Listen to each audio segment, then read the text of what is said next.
Hola, bienvenidas, bienvenidos a Otroras. Nos da muchísimo gusto que nos acompañen en este nuevo episodio. Lu, ¿cómo estás? Muy bien, ¿y tú? También, muy bien. Y el día de hoy tenemos una invitada muy especial porque es la autora que fue justamente, les entregamos en la suscripción mensual, seleccionamos el libro de Ave Barrera, de esta autora que en un momentito vamos a poder conversar con ella.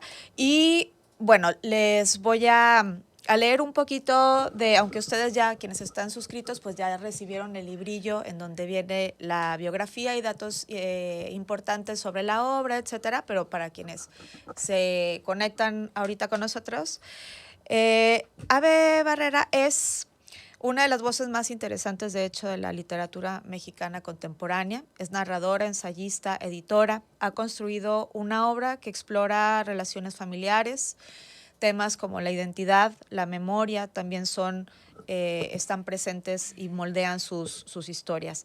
Es autora de novelas como Puertas demasiado pequeñas, Restauración, y este que les llegó a ustedes, que es Notas desde el interior de la ballena. Además, ha realizado una importante labor editorial en la recuperación de escritoras mexicanas a través de este increíble proyecto de la UNAM que se llama Vindictas. Y bueno, su novela más reciente, Notas desde el interior de la ballena, parte de una situación aparentemente sencilla, que es el acompañamiento de una hija a su madre durante los últimos días de una enfermedad terminal. Sin embargo, pronto vamos comprendiendo que no trata únicamente sobre la muerte ni sobre la relación de madre e hija, trata sobre una madre y una hija. Es una novela que intenta comprender a una mujer cuando ya es demasiado tarde para preguntarle ciertas cosas. Habla sobre estas vidas que no llegamos a conocer del todo, incluso siendo parte de tu misma familia, y sobre silencios heredados, sobre la fe, sobre renuncias y una pregunta que a veces aparece cuando perdemos a alguien: ¿quién era realmente la persona a la que creí conocer toda mi vida? Ave, muchísimas gracias por acompañarnos. ¡Bravo! ¿Qué tal? Muchas gracias. Hola Moni, qué gusto estar acá contigo y con Otroras, las radioescuchas de Otroras. Gracias, Abe. Oye, pues yo personalmente te quiero, la verdad, felicitar y agradecer por esta novela, por esta obra, porque realmente a mí, bueno, lo platicamos Luisa y yo, son temas que nos calan muchísimo. Porque sí, justamente siempre nos estamos preguntando sobre a lo mejor otras personas que también amamos y que a lo mejor no llegan a ser como tan cercanas como una mamá, pero luego cuando nos empezamos a preguntar sobre nuestras madres, nos damos cuenta que no sabemos mucho, Claro. que las damos como por sentado, ¿no? Entonces, me gustaría preguntarte, ¿en qué momento descubriste que ibas a hacer este libro eh, y que no iba a tratar como que el duelo no iba a ser el centro del libro, sino más bien la comprensión? Qué bonita pregunta, porque el proceso de descubrir que era necesario escribir este libro fue muy difícil, fue paulatino. Además, yo estaba en otro proyecto, estaba escribiendo otras cosas, me lo estaba pasando en grande, según yo, con una novela de aventuras que ocurría un viaje por el mar de California, como se cuenta ahí hacia el final, ¿no? Una protagonista que va a buscar ballenas y va a buscarse a sí misma, pero en este proceso cada vez se fue volviendo más y más protagónica la figura de la madre y la búsqueda de, bueno, la exploración de la pregunta de quién era esa otra, esa persona, ¿no? Ya ni siquiera el personaje de ficción, sino me fue llevando como un proceso muy personal, muy íntimo de descubrimiento, primero de la pregunta, ¿no? Del cuestionamiento, de la necesidad de abordar ese cuestionamiento. Entonces se fue presentando la necesidad de abordarlo. Tuve que dejar a un ladito esa novela y hacerme responsable de lo que estaba sucediendo, ¿no? Decir, ok, bueno, vamos a... La única manera que conozco para elaborar un proceso es por medio de la escritura, ¿no? Claro que acompañada y por medio de un proceso terapéutico y todo lo demás, pero la escritura es la manera en la que pienso las cosas. Entonces, pues me puse a escribir de manera muy personal, digamos como una especie de diario íntimo, de manera confesional, personal, como muy, digamos, desde la barriga, desde las tripas, escribiendo lo que necesitaba entender, ¿no? Lo que necesitaba buscar. Y poco a poco, ese proceso de escritura se fue volviendo un poco más una búsqueda literaria. Entonces fueron como dos momentos, o tres, ¿no? Descubrir que necesitaba escribir esta historia, desplegar esta historia sobre el papel, intentar ponerle palabras y después, a posteriori, tratar de convertirla en una novela, ¿no? En una novela de ficción o de autoficción, como se suele llamar ahora. Y bueno, mientras vas leyendo la novela, realmente es que sí vas descubriendo esta sensación de no se está buscando una reconciliación, sino una comprensión. Y es que muchas veces es incluso más difícil llegar a comprender a alguien que perdonarle, ¿no? Entonces, ¿cómo fue importante para ti marcar esta diferencia durante la escritura? Sí, mucho. Sí, y fue difícil, ¿no? También llegar como a ese punto, porque en este tipo de procesos de duelo, lo primero con lo que nos encontramos, y eso te lo dice cualquier terapeuta, ¿no? Hasta nos encontramos con TikToks que nos dicen cuál es el camino del duelo y que nos muestran que lo primero que nos encontramos es el enojo y la negación, ¿no? Es como el primer escalón y además es cíclico el proceso, nos vamos encontrando una y otra vez como los ciclos de la lavadora, ¿no? Pecado enjuagado, lavado, secado, vamos repitiendo y repitiendo y repitiendo el ciclo, pero lo primero con lo que nos encontramos es con esta negación y con el enojo. Y para poder superar el enojo y pasar a otro estadio, a otra fase del proceso, pues es necesario atravesarlo, ¿no? Y la escritura de la novela me fue llevando de la mano, como les decía, primero por un proceso muy personal en el que tenía que darme cuenta de pues aceptar todo ese enojo, aceptar la negación, aceptar el berrinche, pero intentar ir más allá, ¿no? No quedarse únicamente en el berrinche, que el berrinche está y es muy válido porque es parte del proceso, pero la obra literaria no se centra en eso, no se centra en esa no, trata de no quedarse en ese estadio inicial, sino de darle la vuelta, ¿no? Intentar darle la vuelta varias veces y convertir ese autoanálisis en una especie de examen, ya no tanto de quién era el personaje de la madre, sino más allá de la relación entre la hija y la madre, cuestionarnos a nosotras mismas como hijas, ¿no? Cuestionar nuestro rol dentro de esa relación y hacernos responsables de las emociones que vivimos, muchas muy complejas, muy difíciles, en esa relación, en ese vínculo que tiene tantísimos matices porque pone el amor más vivo, el amor más primario, ¿no? Lo que aprendemos, nuestro primer vínculo con la vida y con los afectos, y también la confrontación de ese vínculo, ¿no? La confrontación de esos afectos a flor de piel, ¿no? Es como que nuestras mamás nos conectan con las emociones de manera más directa y es muy fácil que nos sintamos que disparen, ¿no? Como dicen, que presionan los botones, ¿no? Cualquier cosa que nos dicen pues, es capaz de poder disparar esas reacciones y estamos de repente como muy reactivos, muy reactivas a lo que, a esos efectos, ¿no? Que producen una palabra, ni siquiera las palabras, una actitud, un gesto, algo que hizo, que no hizo, de todas maneras nos dispara, ¿no? Estamos muy a flor de piel con nuestros vínculos familiares, pero muy especialmente entre las madres y las hijas. Sí, fíjate que yo, bueno, hay una similitud porque también estaba yo espejeando muchísimo con tu obra y yo decía, bueno, mi mamá también es de esa generación, o sea, aquí es del 52, mi mamá es del 57 y es un espejeo entre la madre de esa generación, nosotras como hijas de esta generación que también, como dices tú, tratamos como de confrontar.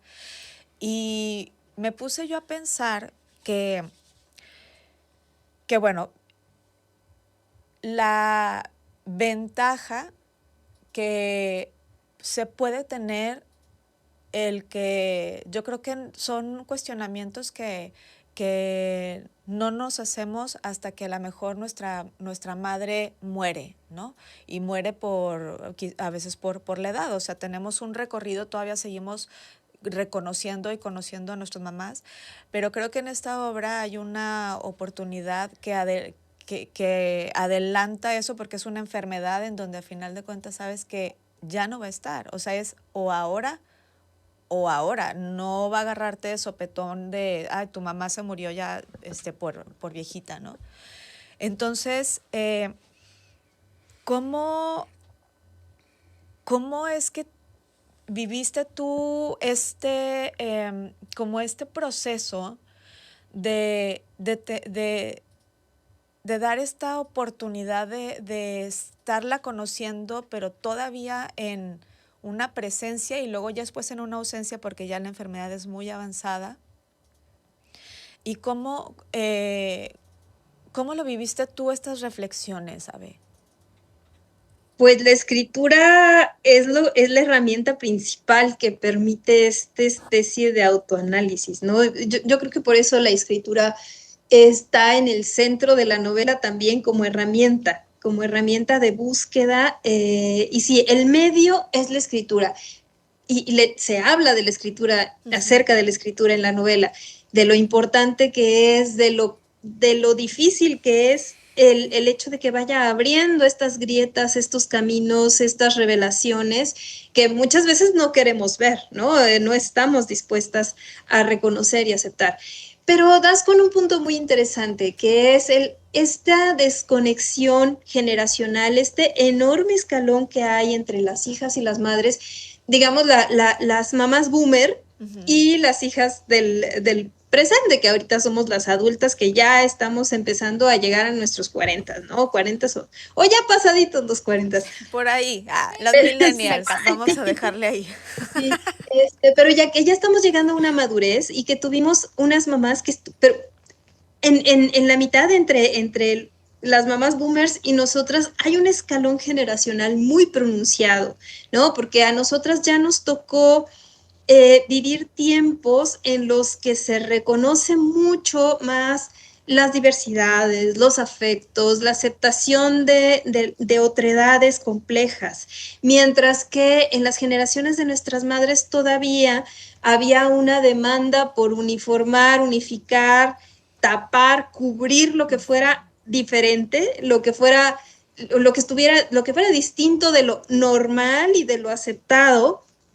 Y en ese afán de normalizar y de estandarizar, había muchísimas violencias que vivían nuestras propias madres, ¿no? Que vivían, y las generaciones anteriores. Este afán por guardar las apariencias, ¿no? Se mostraba incluso, bueno, en algo tan claro y que muchas de nosotros lo vivimos, de ser delgadas, ¿no? Sí, uy. Estas madres era una exigencia tremenda hacia sus hijas porque tenían que mantener la figura, la forma, por dentro y por fuera de lo que se reconocía como una mujer aceptable, como un buen partido para el matrimonio y para tener muchos hijitos y para construir esta imagen de felicidad. Y este era el mandato que se impuso, ¿no? A esas generaciones y que ellas conocían y reconocían como la fórmula para la felicidad.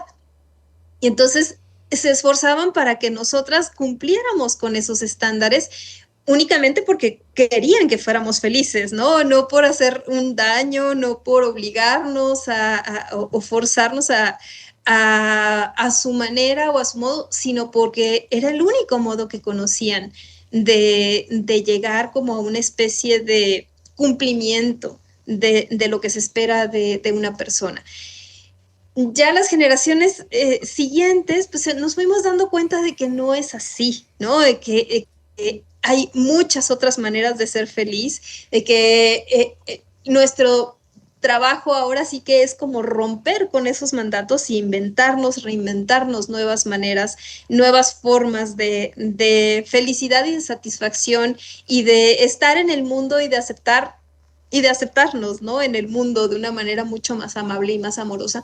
Pero esas violencias que vivieron nuestras madres y que vivimos nosotras como herederas están ahí y creo que nos marcaron de una manera muy, muy severa a esta generación que quedó como en la coyuntura, ¿no? En la bisagra, entre el antes y el después. Y creo que es súper interesante el papel que nos toca jugar a las hijas de esta generación al analizarnos, al hacer este examen de cuáles fueron esas violencias para no repetirlas, ¿no? Sí. Para no replicarlas con nuestras familias o en general, ¿no? En nosotras mismas, en nuestro cuerpo.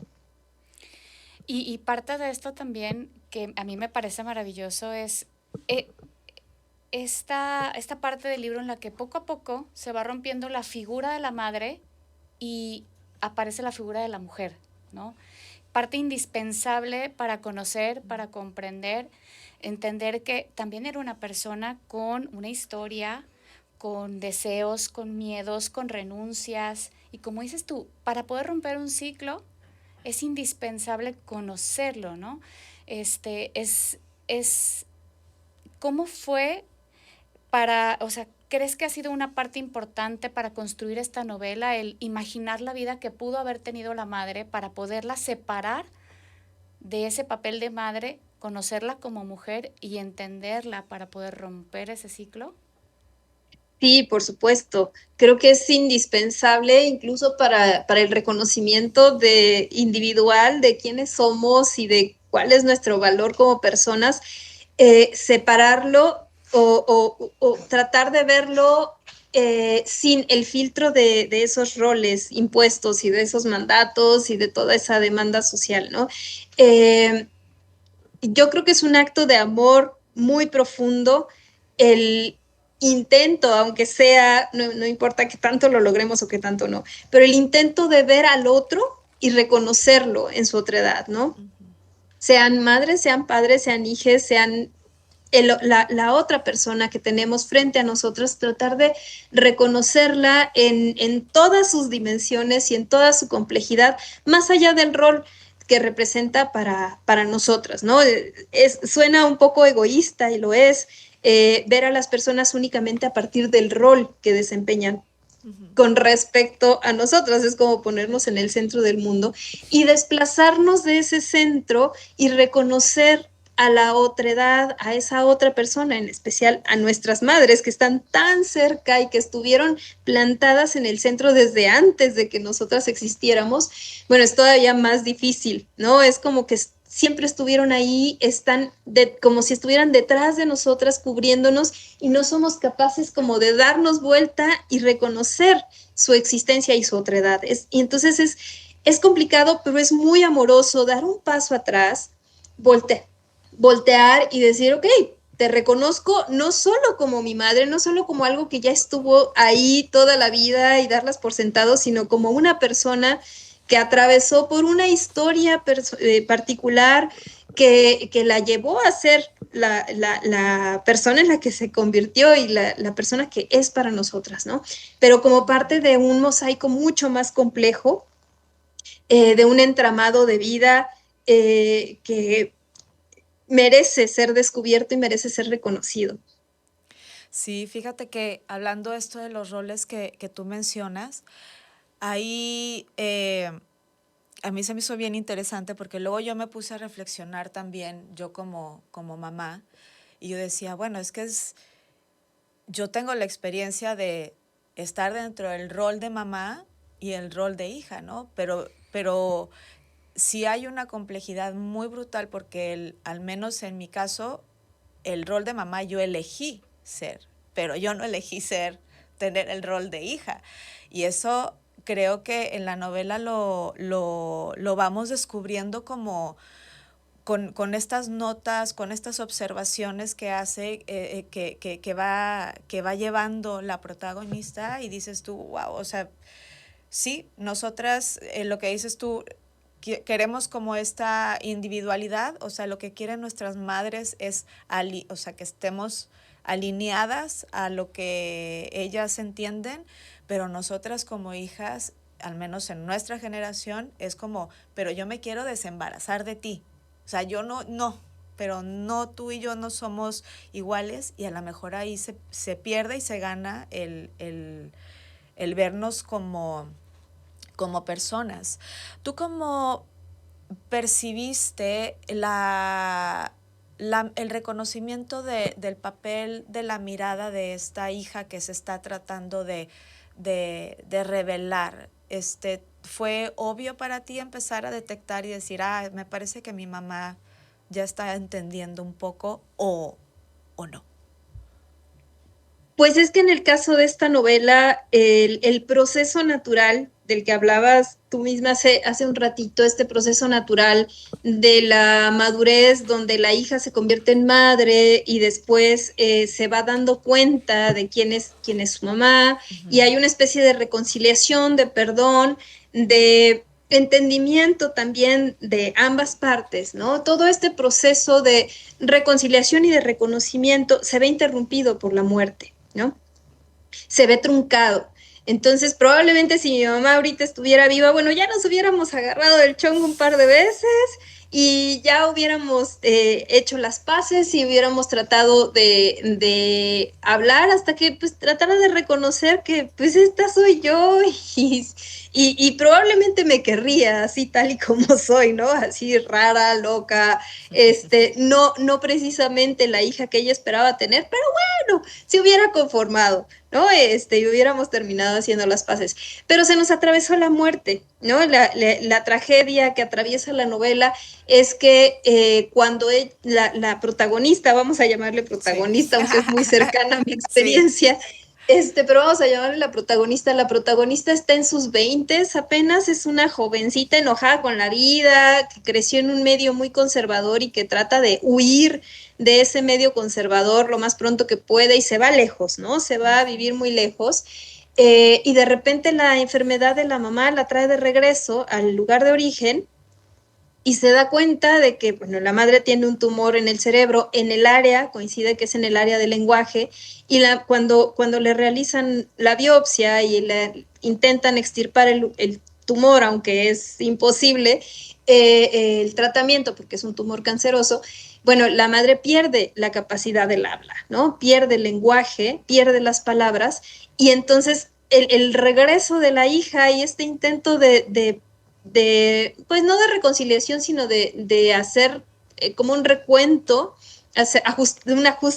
intentar un ajuste de cuentas, pues ya no es posible. No es posible realizarlo porque ya no hay un entendimiento, ya no hay lenguaje, ya no hay presencia casi, se va desvaneciendo la presencia de la madre y eso dificulta completamente el proceso. Y el proceso la protagonista lo tiene que completar por medio de las palabras, por medio de la escritura, por medio de toda esta revisión de la historia juntas, y es un duelo más sobre la historia juntas, sobre todo lo que vivieron y no lograron vivir, que en paralelo se vive con el duelo, digamos, de la enfermedad y de la muerte, ¿no? Pero entonces es como que se viera interrumpido. A mí me gusta mucho todo lo que ha sucedido a partir de la escritura de la novela, porque fueron como dos grandes fases o procesos. Primero el de la escritura, que ya les conté un poquito al principio, ¿no? Todas estas tres partes de reconocer que tenía que escribirlo como pude, y después intentar convertirlo en una obra literaria.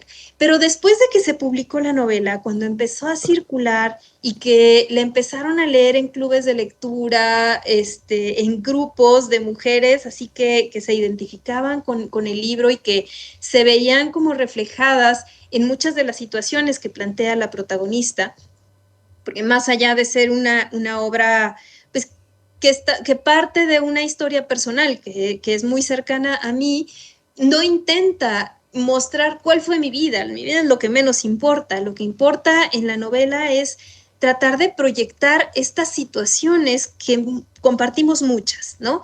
Y el hecho de que muchas las compartiéramos estas situaciones hizo que la lectura del libro fuera como muy amable, muy amigable, muy receptiva, pero no receptiva de una forma pasiva, sino que cada lectora me iba dando su punto de vista y cómo lo vivió y cómo lo fueron reconstruyendo, cómo fueron reconstruyendo la lectura a partir de su experiencia personal, ¿no? Entonces fue súper, súper valioso. Todas las aristas que se fueron desplegando de esta novela, es como que se escribió una novela distinta, mucho más amplia, llena de voces y de correspondencias, sobre todo con lectoras que son mamás también, ¿no? Que además de ser hijas, son mamás. Porque esa es la parte que yo no podía aportar a la novela, ¿no? Porque yo decidí no ser mamá, entonces no tengo esa. Yo escribo la novela desde la perspectiva de la hija, pero como bien dices, está esta otra perspectiva de la madre, de la hija que también es mamá, ¿no? Y que está a la mitad entre no querer repetir esas violencias y es un doble proceso, ¿no? Porque proyecta la reflexión hacia su propia hija y hacia su rol como hija y como hacia su mamá. Entonces me parece súper, súper compleja y bonita esa lectura y todo lo que he podido escuchar y aprender de estas lectoras mamás que me ha aportado también muchísimo. Oye, Ave, y entrando en otros temas que también se manejan en la novela, tú has hablado en distintas ocasiones sobre la desobediencia como algo necesario. ¿Hay una relación entre desobedecer y convertirse en uno mismo? Por supuesto, la desobediencia y la rebeldía para mí son la palanca, el punto de apoyo que hace posible la configuración de un individuo como tal, ¿no? El reconocernos como lo que somos, parte de la rebeldía, parte de el impulso que nos lleva a separar la inercia, ¿no? A alejarnos de la inercia de lo que se espera de nosotras y me parece fundamental, ¿no? Hacia el final de la novela se habla mucho acerca de esta especie de inconformidad, de rebeldía, de fuerza que es muy propia pues de la juventud, de ese momento en el que los jóvenes dejan de ser adolescentes para convertirse en adultos, que es una edad un poco ambigua, mucho más ambigua que la adolescencia o que la propia adultez, y que se caracteriza por esa fuerza que muchas veces se confunde, ¿no? Nos sentimos confundidas con, no, bueno, es que no sabe lo que quiere y no sabe para dónde va y quiere todo al mismo tiempo. Pues yo siento que es parte de lo que lo que nos configura y que es importantísimo atravesar por ahí y validar esa rebeldía y validar ese espíritu de desobediencia. Oye, a veces nos está acabando el tiempo, pero queremos compartirte una pregunta que fue como muy recurrente entre nuestras lectoras, que es querer escuchar de ti lo que representa la ballena. Obviamente dentro de lo que estuvimos platicando muchos es como, bueno, es que el interior también puede ser desde el útero, pero pregúntenle, así que hacemos, te la pasamos. La ballena es un símbolo muy hermoso, me parece, y creo que apenas es un símbolo contemporáneo, me parece que estamos haciéndole justicia a la figura mítica de la ballena de manera muy reciente, a partir de que conocemos la naturaleza compleja de estos animales, porque bueno, en el pasado era el monstruo marino y se le tenía muchísimo miedo, ¿no? En la antigüedad era el monstruo marino que era capaz de devorarse a Jonás o a quien fuera, ¿no? Porque era grande. Pero después nos fuimos enterando, bueno, pasó a ser recurso natural, a hacer recurso, a alimentar las lámparas con su aceite, ¿no? A convertirse en presa de los balleneros y del capitalismo, por desgracia. Pero a fechas más recientes empezó a haber un poco más de comprensión de qué son las ballenas, que no son capaces de comerse más que al krill, que son bichitos así de este tamaño, ¿no? Y que son profundamente apacibles, que hacen mucho bien al ecosistema, que además tienen una capacidad de lenguaje y de inteligencia impresionantes, que son mucho más cercanas a nosotras porque son los mamíferos del océano que nos separamos cuando apenas empezábamos los mamíferos a tocar tierra y regresaron al mar y dijeron, bueno, me voy para allá. Entonces fue como una línea evolutiva muy curiosa, pero guardan esta semejanza y esta naturaleza mamífera de los vínculos afectivos que creamos los mamíferos con nuestros hijos, ¿no? Con nuestra descendencia.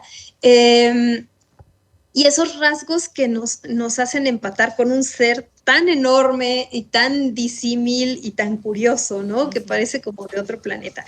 Y todo eso configura una especie de símbolo moderno primero de lo apacible, de lo enorme, de lo inabarcable, pero también de algo que nos lleva a la profundidad, ¿no?